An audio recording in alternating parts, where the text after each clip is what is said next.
हाँ तो आज नहीं है ना राजा ऐसे लेके आए। मेरे को मेरा पास तुम नहीं आने वाला है ना, उसके लिए तो ऐसा करते हो ना। हैं? मेरा पास नहीं आने का है ना तुमको, इसके लिए तो ऐसा करते हो मेरे को।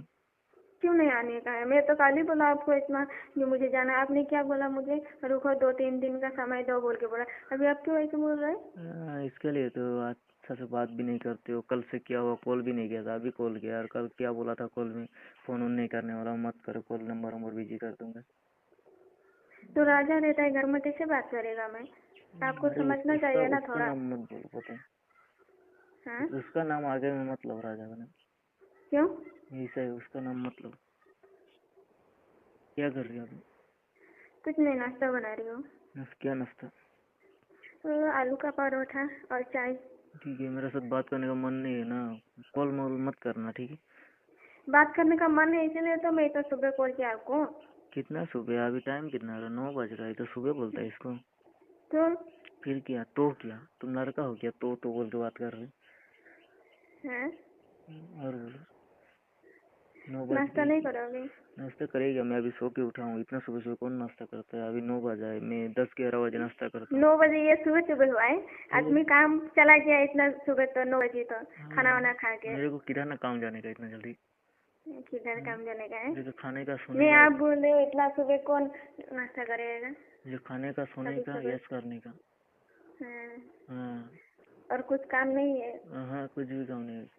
फिर आपको पैसा किधर से मिलेगा? पैसा मिलता है ना मेरे को, किधर से भी पैसा मिल जाता है, पैसा का चोरी टेंशन। करता है क्या? हाँ? चोरी करता है क्या? नहीं नहीं नहीं, वही सब में नहीं करता चोरी में। तुमको चोरी करेगा पर पैसा नहीं चोरी करेगा। तेरे को नहीं मुझे चोरी चोरी करके करेगा? लेके जाएगा। हाँ, तेरे को चोरी करेगा नहीं। फिर किधर से पैसा मिलता है? आप बता, खाएगा पिएगा ऐश मिल करेगा? जाता है ना पैसा, किधर से भी एडजस्ट हो जाता है। मैं तेरे को चोरी करने वाला हूँ, पता है? पैसा को नहीं चोरी करता हूँ। कब मैं चोरी पैसा नहीं करके चोरी लेके आ करना। जाएगा तो फिर।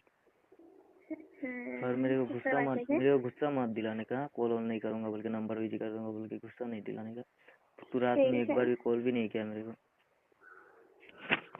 कॉल भी नहीं किया, एक बार कॉल तो करना चाहिए था ना। तो कॉल कैसे कॉल करेगा? मैं कैसा कॉल करेगा? नंबर निकलने का, कॉल करने का। तो गुस्सा हो गया तो बोल के ठीक छोड़। है, तो सबका सामने ही मैं कॉल करेगा और बात करेगा, फिर मुझे घर से धक्का मार के निकल देगा, फिर आपको भी जेल दे रहेगा ना, तब मालूम चलेगा। हाँ, लेके आ जाएगा, तेरे को धक्का मार के निकल देगा तो मैं है ना, तो टेंशन तुझे पे। आपको मारेगा जो? कौन मारेगा?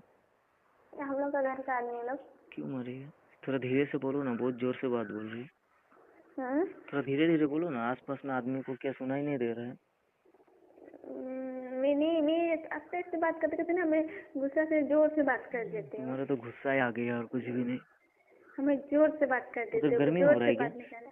हाँ, बहुत धूप निकल लिया है। गर्मी हो रहा है? हम्म। इधर तो गर्मी नहीं हो रहा, पता है? कल घूमने गया था मैं। घूमने गया था पूरा। कितना बोलेगा, कितना बोलेगा? आप हाँ, घूमने गया रात था, घूमने रात। गया। मुझे तो कुछ भी नहीं ले दिया, और घूमने गया था, घूमने गया था बोल रहा है। तेरे को भी मैं लेके जाने वाला आज। हाँ? किधर जाएगा बोल? किधर जाओगे बोलो, किधर जाएगा बोलो? फिर मेला लगा है, उधर ही लेके चलो। ठीक है, लेके जाऊँ। कितना बजे जाएगा?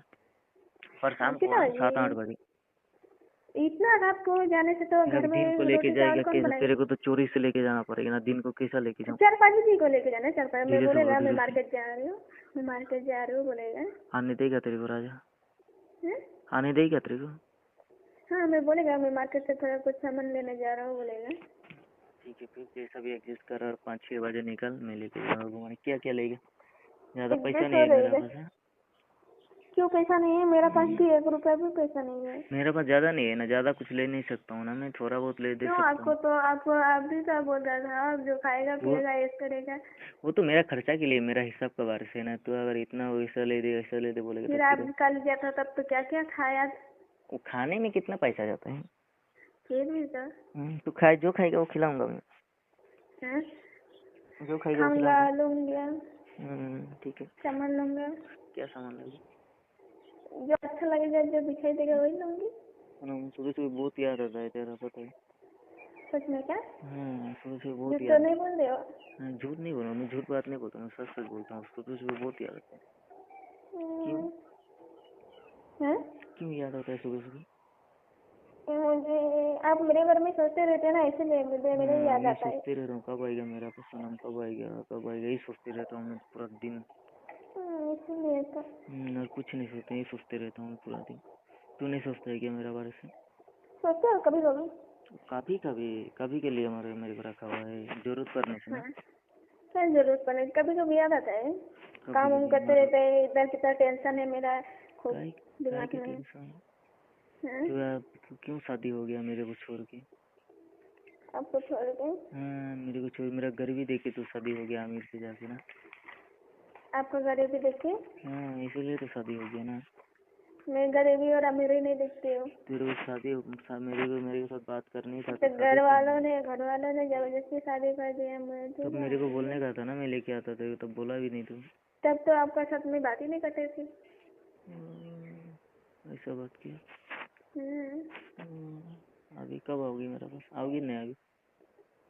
मेरे पास शादी होगा नहीं अभी? होगा, क्यों नहीं होगा? कब आएगा? थोड़ी ना मैं बुढ़ी हो जा रही हूँ। बुढ़ी हो गया तुम? बुढ़ी? बुढ़ी हो गया? मैं क्या बुढ़ा हो गया? मैं बोला क्या आप बूढ़े हो गया बोल के? मैं जवान है, पता है, अभी मेरा 22-23 साल चल रहा है। तेरा कितना एज हो रहा है? मेरा 21-22। ज्यादा बड़ा नहीं है फिर। और हमारा घर में चाय पी के चला जाओ। जो ऐसा होता तो चला ही जाता। मैं अभी चाय क्या खाना खा के भी आता। मैं ऐसा हो जाता तो होता तो खाना खा के भी आता। मैं सही बोल रहा, झूठ नहीं बोल रहा मैं। कसम से खाना खा के आता मैं। वैसा है नहीं ना अभी, क्या बोलेगा? फिर तो मैं खाना पैक करके ले जाऊँ क्या दोपहर को? आपका दे पार्सल दे दे। मटन बना के लेके जाऊंगा। क्या देगा? मटन ठीक है। मटन नहीं, चिकन दे। मटन अच्छा नहीं लगता। क्यों? ऐसे मटन अच्छा नहीं, चिकन मेरे को अच्छा लगता। चिकन लेके जाऊँ क्या? ठीक है, मैं चिकन बना के दाल बना के। ठीक है, 5 मिनट रुका, कॉल करता हूँ। सोनम और राजा केस में अब तक जो सामने आया था वो जितना चौंकाने वाला था उससे कहीं ज्यादा खतरनाक सच्चाई अब सामने आई है। वो सच्चाई जो अब एक लीक कॉल रिकॉर्डिंग के जरिए बाहर आई है। यह वही कॉल रिकॉर्डिंग है जिसमें सोनम अपने बॉयफ्रेंड राज कुशवाहा से बात कर रही है। और यह बातचीत उस वक्त की है जब सोनम अपने पति राजा रघुवंशी के साथ मेघालय में हनीमून पर थी। सोचिए, एक तरफ राजा अपनी नई जिंदगी की शुरुआत कर रहा था अपनी पत्नी के साथ, और दूसरी तरफ सोनम उसी हनीमून ट्रिप पर अपने प्रेमी के साथ अपने पति की हत्या की साजिश रच रही थी। और इसी कॉल रिकॉर्डिंग की मदद से पुलिस को 3 जून को ही यह पता चल गया था कि सोनम को न किसी ने किडनैप किया है, न ही मारा है, और न ही वह बांग्लादेश गई है, बल्कि वह खुद ही अपने पति राजा रघुवंशी की कातिल है। इसीलिए पुलिस लगातार बिहार, उत्तर प्रदेश, मध्य प्रदेश जैसे कई राज्यों में सोनम की तलाश कर रही थी। मीडिया से इस बात को इसीलिए छुपा कर रखा गया ताकि सोनम को यह खबर न लगे कि पुलिस को सब कुछ पता चल चुका है। और फिर 8 जून की रात जैसे ही सोनम को गिरफ्तार किया गया, यह कॉल रिकॉर्डिंग सामने आ गई। यकीन मानिए, जब आप इस कॉल रिकॉर्डिंग की एक एक बात को ध्यान से समझेंगे तो आपके भी पैरों तले जमीन खिसक जाएगी। लेकिन वीडियो में आगे बढ़ने से पहले आप कमेंट में बताइए कि अब आप किसके साथ हैं, मासूम राजा के साथ या फिर उसकी कातिल बीवी सोनम के साथ, और सोनम को आखिर कौन सी सजा मिलनी चाहिए, यह लिखना भी ना भूलें ताकि सोनम जैसा सोच रखने वाली उस महिला को पता चल सके अब यह खेल और नहीं चलेगा। मार डालो इसे मेघालय की वादियों में सोनम के द्वारा कहे गए ये सिर्फ 3 शब्द नहीं थे। ये वह खंजर था जिसने एक पति के सीने को नहीं बल्कि उस रिश्ते को छलनी कर दिया जिसे हम और आप शादी कहते हैं। मेघालय की वादियों में जब सोनम ने कहा मार डालो इसे, तो हर कसम, हर वादा खून से लथपथ जमीन पर पड़ा था। कातिल सोनम रघुवंशी गिरफ्तार हो गई है, उसका बॉयफ्रेंड राज कुशवाहा और उसके 3 साथी भी गिरफ्तार हो गए हैं, और इन सब ने अपना गुनाह भी कबूल लिया है कि उन्होंने मिलकर सोनम के कहने पर राजा की जान ली थी। तो आखिर मेघालय जाने के बाद सोनम ने अपने आशिक राज्य से फोन पर क्या बातें की थी, किस तरह से राजा को मारने का प्लान बनाया था, चलिए आपको बताते हैं। उसके बाद सोनम को कैसे पकड़ा गया, उसने अब तक क्या कुछ बताया, यह भी आपको बताएंगे। शुरुआती कॉल रिकॉर्डिंग में राज कह रहा है कि सब कुछ तय है, बस से लेकर आओ, और सोनम कह रही है कि चिंता मत करो, सब टाइम पर होगा। पुलिस के मुताबिक यह कॉल मेघालय जाने से 2 दिन पहले की है, और इसी बात से साफ होता है कि राजा को मेघालय क्यों ले जाया जा रहा था, कैसे ले जाया जा रहा था, और वहां उसके साथ क्या होने वाला था। आगे रिकॉर्डिंग में सोनम हंसते हुए कहती है कि वह कुछ समझेगा नहीं, हम जैसे कहेंगे वैसे करेगा, और फिर तुम आ जाना, तुम्हारे लिए सब आसान हो जाएगा। इसी एक लाइन ने पुलिस को वह सबूत दे दिया जिसकी उसे कई दिनों से तलाश थी। अब यह साफ हो गया है कि यह मॉडल अचानक नहीं हुआ था, यह पूरी तरह से प्लान किया गया था और इस प्लान के पीछे सोनम और उसका प्रेमी राज दोनों थे। इस कॉल रिकॉर्डिंग के वायरल होते ही सोशल मीडिया पर बवाल मच गया है। कॉल रिकॉर्डिंग में राज बार बार सोनम को कह रहा है कि उसे ज्यादा इमोशनल मत होने देना वरना मामला बिगड़ सकता है, और सोनम कहती है कि अरे नहीं, वह बोला है, उसे कुछ समझ नहीं आएगा। यह सुनकर अब हर कोई पूछ रहा है कि क्या एक पत्नी इतनी बड़ी साजिश कर सकती है? क्या एक इंसान इतना क्रूर हो सकता है कि वह अपने ही जीवन साथी को खत्म करने की तैयारी कर ले, सिर्फ इसलिए ताकि वह अपने आशिक के साथ रह सकें? पुलिस इस रिकॉर्डिंग को चार्जशीट में जोड़ने की तैयारी कर रही है और इसे सबसे अहम सबूत माना जा रहा है, क्योंकि यह सिर्फ शाह की अनुमान नहीं है, यह खुद सोनम की आवाज है और उसका इरादा साफ साफ इस बातचीत में झलक रहा है। बातचीत में एक जगह राज सोनम से कहता है कि मेघालय में सब अपने तरीके से संभाल लेंगे और जो भी करना होगा वह भी संभाल लेंगे, वहां कोई शक नहीं करेगा। और सोनम जवाब देती है कि मैं भी यही चाहती हूं, एक बार यह सब हो जाए फिर हम चैन से रहेंगे। दोस्तों सोचिए, यह सब एक लड़की कह रही है जो अपनी शादी के कुछ ही दिनों बाद हनीमून पर निकली थी, एक लड़की जिसके साथ उसका पति नई जिंदगी की उम्मीद लेकर गया था और उसी यात्रा के बीच वह अपनी मौत की तरफ बढ़ रहा था और उसे यह तक नहीं पता था कि उसके साथ चलने वाली पत्नी ही उसकी दुश्मन बन चुकी है। इस कॉल के सामने आने के बाद राजा के परिवार का दर्द और बढ़ गया है। उनके भाई ने मीडिया से कहा कि अब किसी शक की गुंजाइश नहीं बचती। अगर इस बातचीत के बाद भी कोई सोनम को मासूम कहता है तो वह इंसाफ का मजाक बना रहा है। वहीं सोनम के वकील का कहना है कि यह कॉल रिकॉर्डिंग अब भी जांच का हिस्सा है और इसे कोर्ट में कैसे पेश किया जाएगा यह जांच के बाद तय होगा। लेकिन पुलिस की तरफ से कहा गया है कि यह कॉल लीक नहीं हुई बल्कि जांच का हिस्सा है और मीडिया को सिर्फ वह हिस्सा दिखाया गया है जो पब्लिक इंटरेस्ट में जरूरी था। अब यह केस और भी गहरा होता जा रहा है। फिलहाल इन दोनों की कॉल रिकॉर्डिंग को लेकर पूरे देश में एक अलग ही बहस छिड़ गई है।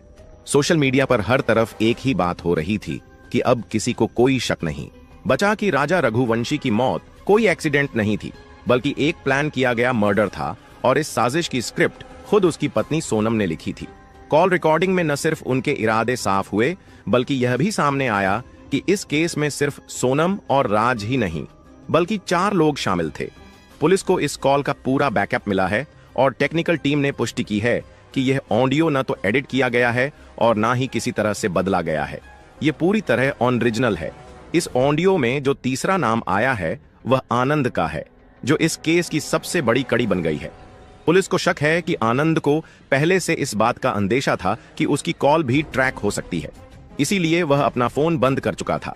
वहीं दूसरी तरफ राज कुशवाहा से जब इस कॉल को सुनाकर पूछताछ की गई तो उसने अब जो जवाब दिया वह और भी हैरान कर देने वाला है। उसने कहा कि हाँ, वो और सोनम इस कॉल में थे और हाँ, उन्होंने प्लान बनाया था, लेकिन उनका मकसद राजा को मारना नहीं था बल्कि उसे डरा कर अलग करना था। लेकिन जब पुलिस ने पूछा कि डराने के लिए खाई में क्यों फेंका तो उसने चुप्पी साध ली और उसके बाद उसने कहना शुरू किया कि सब कुछ एक एक्सीडेंट था। एक राज का यह बयान पुलिस को गुमराह करने वाला लगा, लेकिन जब उसके मोबाइल से पुराने चैट्स निकाले गए तो उसमें साफ लिखा था कि अगर वह हट गया तो सब आसान हो जाएगा। वहीं सोनम की चैट में लिखा था कि हम दो फिर साथ होंगे। यह सबूत कोर्ट के लिए बहुत अहम है और पुलिस ने इन्हें सबूत के तौर पर चार्जशीट में जोड़ने का फैसला किया है। इस बीच जब सोनम को कॉल रिकॉर्डिंग सुनाई गई तो वह पूरी तरह टूट गई और उसने वहां बैठकर रोना शुरू कर दिया।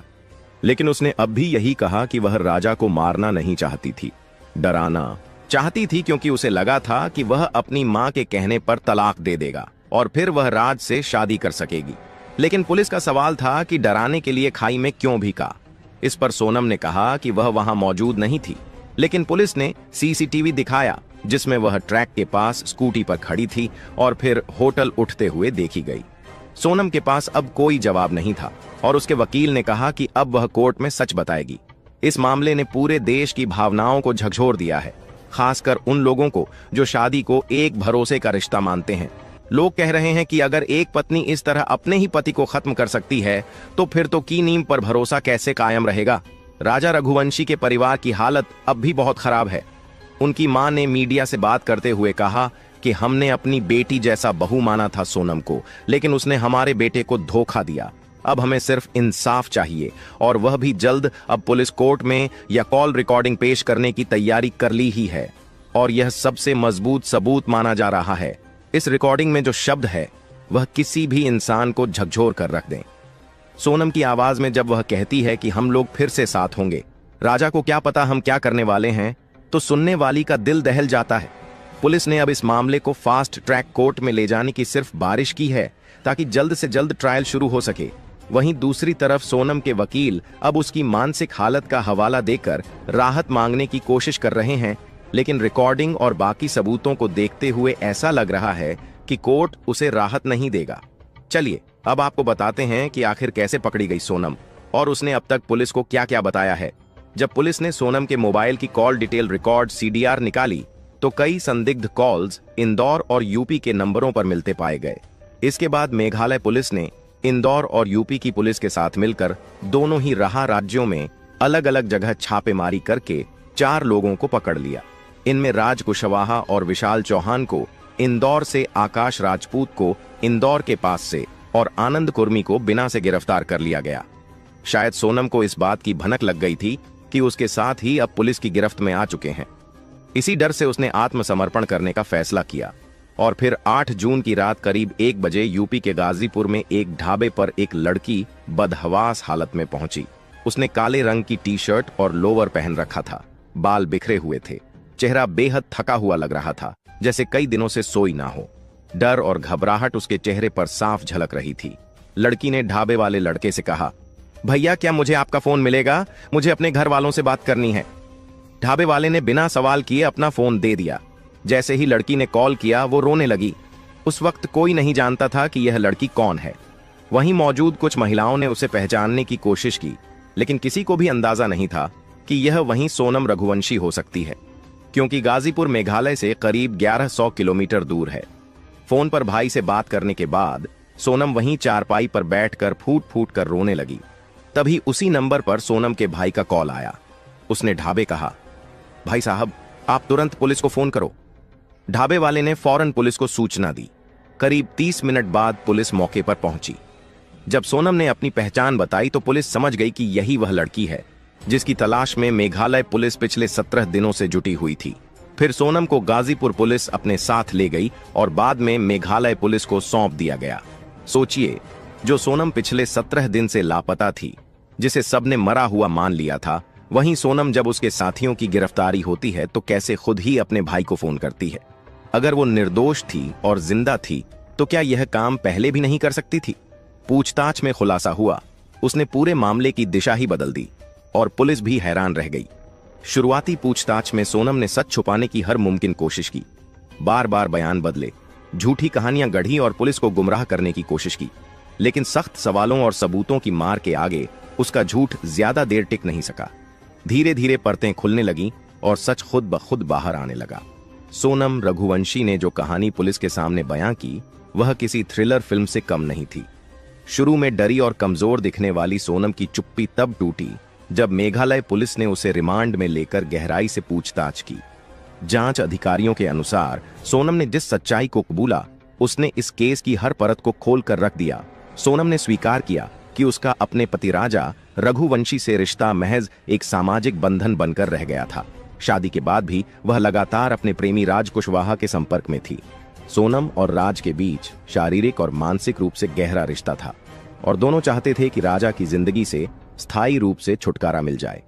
पुलिस को दिए बयान में सोनम ने कहा कि उन्होंने मिलकर हत्या की पूरी योजना तैयार की थी। इसके तहत राज कुशवाहा ने अपने 3 दोस्तों विशाल सिंह चौहान, आकाश राजपूत और आनंद सिंह कुर्मी को साथ जोड़ा। योजना के मुताबिक सोनम और राजा को मेघालय ट्रिप पर भेजा गया ताकि घटना दुर्घटना जैसी लगे और शक ना हो। 23 मई को जो हुआ वह दिल दहला देने वाला था। आरोपियों ने गुवाहाटी से एक ऑनलाइन ऑर्डर की गई छोटी कुल्हाड़ी यानी दाब खरीदी और शिलोंग में सोनम और राजा के होम स्टे से 1 किलोमीटर दूर ठहरे। सोनम लगातार लोकेशन शेयर करती रही और किराए की स्कूटी लेकर राजा को बहाने से उस जगह ले गई जहां सुनसान इलाका था। दोपहर 1:30 पर सोनम ने फोटोशूट का बहाना बनाकर राजा को पहाड़ी की तरफ चलने को कहा। आरोपियों ने पीछा करना शुरू किया, लेकिन चढ़ाई इतनी ऊंची थी कि उन अपराधियों ने सोनम से कहा कि वह काफी थक गए हैं और वह राजा को नहीं मार पाएंगे। तब सोनम ने उन लोगों से कहा कि मैं तुम्हें 20 लाख दूंगी। इस लालच के बाद आरोपियों ने हत्या के लिए हाँ कर दिया। जब सोनम और राजा उस सुनसान जगह पर पहुंचे तो पीछे से तीनों आरोपी वहां पहुंचे। आकाश दूसरी बाइक से दूर से निगरानी कर रहा था और जब उन्हें यकीन हो गया कि कोई आसपास नहीं है, तब उन्होंने राजा पर पीछे से हमला किया। राजा ने विरोध किया, लड़ाई की, लेकिन सिर और सीने पर गहरे वार के बाद वह बेहोश हो गया। विशाल चौहान ने पीछे से वार किया और उसी वक्त सोनम चिल्लाई, मार डालो इसे। फिर जब राजा अधमरा था तो आरोपियों ने उसे उठाने की कोशिश की, लेकिन जब नहीं उठा सके तो खुद सोनम ने उसे धक्का दिया और खाई में फेंक दिया। यह सब करने के बाद सोनम ने आरोपियों को राजा के पर से निकाले हुए 15,000 रु दिए और कहा कि पूरा पैसा बाद में मिलेगा। फिर आरोपी वहां से उसकी बुक की गई स्कूटी लेकर 25 किलोमीटर दूर छोड़ आए। सोनम ने उन लोगों के सामने ही अपना फोन तोड़ दिया और नदी में फेंक दिया ताकि कोई लोकेशन ट्रैक न कर सके। राजा की हत्या के बाद सोनम शिलोंग से गुवाहाटी पहुंची और वहां से ट्रेन द्वारा इंदौर मध्य प्रदेश लौट गई थी। इंदौर पहुंचकर सोनम ने राज कुशवाहा के साथ एक फ्लैट में कुछ दिन बिताए। पुलिस जांच में यह भी सामने आया कि राज ने खुद उसे क्या भेजी थी। आखिरकार सोनम वहीं रुकी, लेकिन इस दौरान वह हर एक अपडेट पर नजर रख रही थी। जब सोनम को गाजीपुर से इंदौर लाया गया तो रास्ते में ही उसने पुलिस को कई ऐसी बातें बताई जो इस केस के लिए बेहद जरूरी थी। सोनम ने बताया कि जब उसने राजा से शादी की तभी तय कर लिया था कि इस शादी को ज्यादा दिन तक नहीं चलाना है और एक सही वक्त पर राजा को खत्म कर देना है ताकि वह अपने प्रेमी राज कुशवाहा के साथ शादी कर सके। अब उसने जो पुलिस को बयान दिया उसमें उसने बताया कि उसके प्रेमी ने ही उसे बार बार समझाया था कि अगर तुम राजा को हटा दोगी तो तुम्हारे घर वाले भी हमारी शादी के लिए मान जाएंगे, और यही सोचकर उसने राज को भरोसे में लेकर साजिश रचनी शुरू की। सोनम ने कबूला कि राजा बहुत अच्छा इंसान था, वह उसे बहुत प्यार करता था, लेकिन वह हर वक्त बस उसकी निगाह नहीं करता था। सोनम को बार बार लगता था कि वह आजाद नहीं है, और यही सोचकर उसने तय कर लिया कि राजा को रास्ते से हटाना ही सही फैसला है। उसने यह भी बताया कि उसके पिता की तबीयत खराब थी, इसीलिए वह अपने प्रेमी से शादी नहीं कर पाई थी और राजा को एक समझौते की तरह स्वीकार कर लिया था, लेकिन दिल से कभी उस रिश्ते को अपनाया नहीं। जांच में सामने आया कि सोनम ने हत्या के कुछ दिन पहले ही नए मोबाइल में एक नई सिम डलवाई थी ताकि पुलिस को ट्रैकिंग में दिक्कत हो। इस नंबर से वह सिर्फ अपने प्रेमी और बाकी आरोपियों के संपर्क में थी। उसने ही फोन पर राज को पूरी जानकारी दी कि वर्ष कब निकल रही है, कौन सा होटल बुक किया है और राजा के दिन भर की एक्टिविटी क्या क्या होगी ताकि हमलावर उसे फॉलो कर सकें। इस केस में जो बात सबसे ज्यादा डराने वाली है वह यह है कि हत्या से ठीक एक दिन पहले सोनम ने व्रत भी रखा था। मेरा वायुसेना निर्भरता सिल्वर ने घूमने के चक्कर में अपनी फोन और तो पर्याय बना रहे हैं। धन्यवाद को याद आई। महिला ने कहा, उपासना के पुत्र अपनी सास से बात करते हुए उसने कहा था कि वह अपरा एकादशी का व्रत कर रही है ताकि मनोकामना पूरी हो जाए, लेकिन सच्चाई यह थी कि उसके मन की मनोकामना राजा को मारने से जुड़ी थी। उसी दिन यानी 23 मई को उसने हत्या को अंजाम दिलवाया और फिर खुद अपने हाथों से राजा को खाई में धक्का दे दिया। इस बीच एक और चौंकाने वाला खुलासा हुआ जब पुलिस को एक ऑडियो रिकॉर्डिंग मिली जिसमें सोनम और राज की बातचीत थी। इसमें साफ सुना जा सकता है कि सोनम राज से कह रही है कि राजा को खत्म करने के बाद सब कुछ आसान हो जाएगा और हम हमेशा साथ रह सकेंगे। यह रिकॉर्डिंग के इसका सबसे बड़ा सबूत बन गया है और अब इसे कोर्ट में भी पेश किया जाएगा। राजा को खाई में फेंकने से पहले ही सोनम ने बड़ी ही चालाकी से उसके गले से सोने की चेन हाथ में पहना, डायमंड का ब्रेसलेट और 2 सोने की अंगूठी भी निकाल ली थी, जिसकी कीमत राजा के घर वालों ने लगभग 10 लाख बताया था। राज कुशवाहा ने भी कबूला है कि उसने ही अपने 3 दोस्तों को पैसों का लालच देकर इस मॉडल में शामिल किया था। वह जानता था कि अकेले सोनम कुछ नहीं कर पाएगी, इसलिए उसने अपने दोस्तों को भी इसमें घसीट लिया। पुलिस को पता चला कि सोनम ने राजा के पर से ही 15,000 रुपये निकाल कर दिए थे और कहा था कि जल्द ही बाकी रकम भी मिल जाएगी, लेकिन वह रकम कभी किसी को नहीं मिली। वहीं अब सोनम के वकील ने दावा किया है कि पुलिस इन लोगों से जबरदस्ती गुनाह को कबूल करवाने की कोशिश कर रही है, जबकि सोनम निर्दोष है। लेकिन जिस तरह के सबूत सामने आए हैं, जैसे कॉल डिटेल्स, लोकेशन डेटा और राज के कबूलनामे की रिकॉर्डिंग, उससे अब कोई शक की गुंजाइश नहीं बची है। मेघालय पुलिस और इंदौर पुलिस दोनों मिलकर इस केस को तेजी से आगे बढ़ा रही है। फिलहाल सोनम की कस्टडी बढ़ा दी गई है और अगले कुछ दिनों में कोर्ट में चार्जशीट पेश की जाएगी। पुलिस का कहना है कि सोनम ही इस मर्डर केस की असली मास्टरमाइंड है और उसने बेहद शातिर तरीके से यह साजिश रची। वहीं एसपी विवेक सीएम ने कहा है कि हमारे पास जो सबूत है वह यह साबित करते हैं कि सोनम ही इसके पीछे है। अब यह पूरा मामला पूरे देश में चर्चा का विषय बन चुका है, क्योंकि यह सिर्फ एक मॉडल नहीं बल्कि एक ऐसा केस है जिसे में प्यार, धोखा, लालच, प्लानिंग और कत्ल सब एक साथ मौजूद हैं। अब सबसे बड़ा सवाल यह है कि क्या अब भी कोई और इसमें शामिल है जो पुलिस की पकड़ से बाहर है, और क्या कोर्ट में सोनम को फांसी की सजा हो सकती है। लेकिन यहां सोचने वाली असली बात यह है, अगर सब कुछ पहले से तय था तो फिर सोनम ने राजा से शादी ही क्यों की? उसके पास ऑप्शन था। वह चाहती तो अपने प्रेमी के साथ पहले ही भाग सकती थी। मतलब माँ बाप के सामने आप इतना बेबस दिखते हो कि मजबूरी में शादी कर लेते हो, लेकिन अंदर ही अंदर इतना जहर पल रहा होता है कि एक मासूम आदमी को मारने में भी आपको दया नहीं आती। लोग लगातार सरकार से मांग कर रहे हैं कि आरोप उपयोग को कड़ी से कड़ी सजा दी जाए। कुछ लोग यहां तक कह रहे हैं कि अगर इस केस में भी सख्त सजा नहीं हुई तो समाज में और ऐसे केस बढ़ सकते हैं। लेकिन आपका इस पूरे केस पर क्या कहना है, कमेंट में जरूर लिखे। इस वीडियो को ज्यादा से ज्यादा शेयर करिए ताकि लोगों को सोनम की हकीकत पता चल सके और राजा को न्याय मिल सके। साथ ही चैनल को सब्सक्राइब जरूर कर ले। अब हम आपको सुनाते हैं वह ऑडियो। घर तो लवर्स पॉइंट बना हुआ है, सिर्फ मेरे को ही धक्का मार के निकालने को आता है। पुलिस बुलाएगी माँ इसकी, बोलती है डैडी ला भेजती है ये ऑल दैट।